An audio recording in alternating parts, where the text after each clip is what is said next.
tao. Pero ang isang babaeng nakilala po ng rescue sa kalsada binubuno ang 9 na buwang pagbubuntis. Ang masaklap pa rito ayon sa mga saksi, tinakasan siya ng katinuan.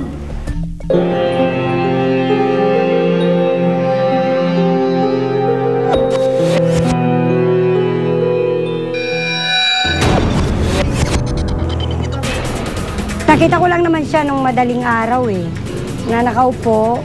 Nung dumating siya, marumi na siya. Tinanong ko kung anong problema, bago lang siya rito. Ganon. Basta sumagot naman siya na i-drain up lang siya doon ng asawa niya, tapos iniwan na. Ang sabi, babalikan. Madaling araw ka nakahiga. Ano yung higaan niya lang, tuwalya lang. Naawa kami sa kanya kasi minsan umuulan. Mamaya konti, minsan baha din dyan, kumano yung tubig. Minsan namamato, nagagalit. Minsan nagwawala yan pag gutom siya.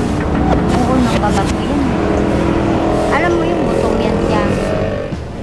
Parang in-interview ko. Doon ko napansin na na may diferensya siya sa yung mga sagot niya kasi kakaiba. Dumating siya nung February pa yun. Tumatagal, lumalaki na yung tiyan niya. Doon ko na napansin na siguro kako, buntis.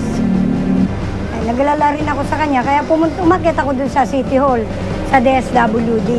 Humingi rin ako ng tulong. Sarap naman ng ulam mo.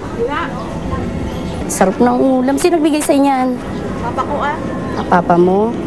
Kaya siya hindi umaalis doon dahil hinihintay niya yung asawa niya na ang sabi sa kanya, hintayin siya dahil susunduin din siya ng asawa niya. Kailangan na kasi siyang madala sa isang shelter kasi gawa ng yung kalagayan niya na pinagbubuntis niya yung kanyang baby. Kasi masama sa kalusugan ng kanyang anak ang manatili sa sa labas ng kalsada. Kung hindi siya kaagad maialis doon, malamang doon siya manganganak. Makipag-coordinate ako sa barangay para humingi ng tulong sa mga barangay tanod na mag-a-assist po sa atin. Kasi bayolente nga siya. Nakipagtulungan naman si Kapitan, nagbigay siya ng tanod na hahawak sa kliyente upang madala sa sasakyan maipasok. Bilis! Huwag mo harangin, hindi. Huwag ka munang umano. Hawakan lang yung puti, ha? Sama ka talaga, sama. Sama lang yan, lagi na. Sama lang, sama. Buhatin nyo. Buhatin nyo.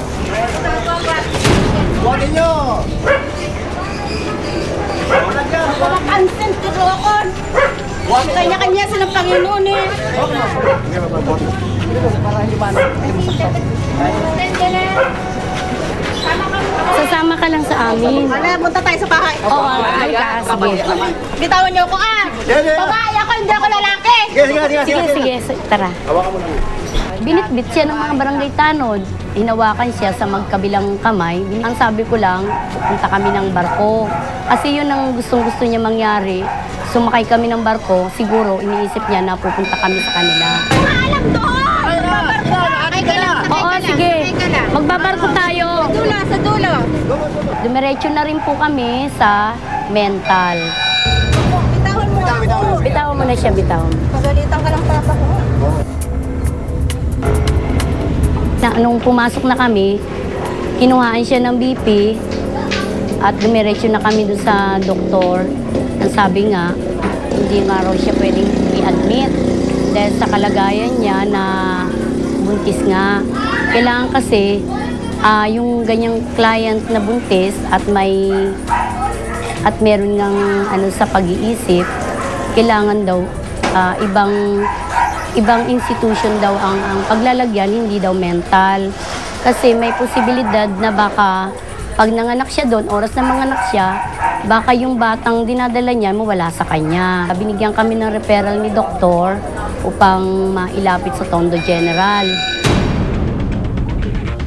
Pagdating namin sa Tondo General, okay naman, inadmit naman siya for check-up nga. At tinignan siya ng isang OB-GYN. Ang naging problema lang namin, nagsisigaw siya sa loob kasi ang nasa loob ng tiyan ko patay na. Tinusok daw ng alambre yung bata, sabi niya. Ang sabi ng doktor, kailangan daw mapa-ultrasound sa lalong madaling panahon. Kasi para din daw malaman kung ilang buwan na nga yun. Okay naman ang kalagayan ng bata sa loob ng tiyan. Pati yung heartbeat. Sinabi sa akin doon sa mental na baka pwedeng sa ibang institution na siya ilagay, nagbaka sakali po kami doon sa Heaven for Women. Po yung Heaven for Women, para po kasi sa mga ganyan yan, mga abandoned women. Hindi rin siya nagwala ng mga time na yon. Bumaba siya, tahimik, sumunod naman po siya sa amin. Ite-temporary shelter namin siya pansamantala.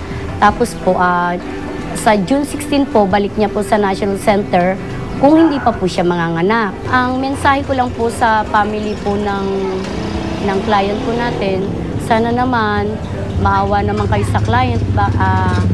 After po na nakapag-survive siya, siguro naman po pwede nyo naman po sunduin. Kasi para po rin po sa kalagayan niya at saka po dun sa baby niya.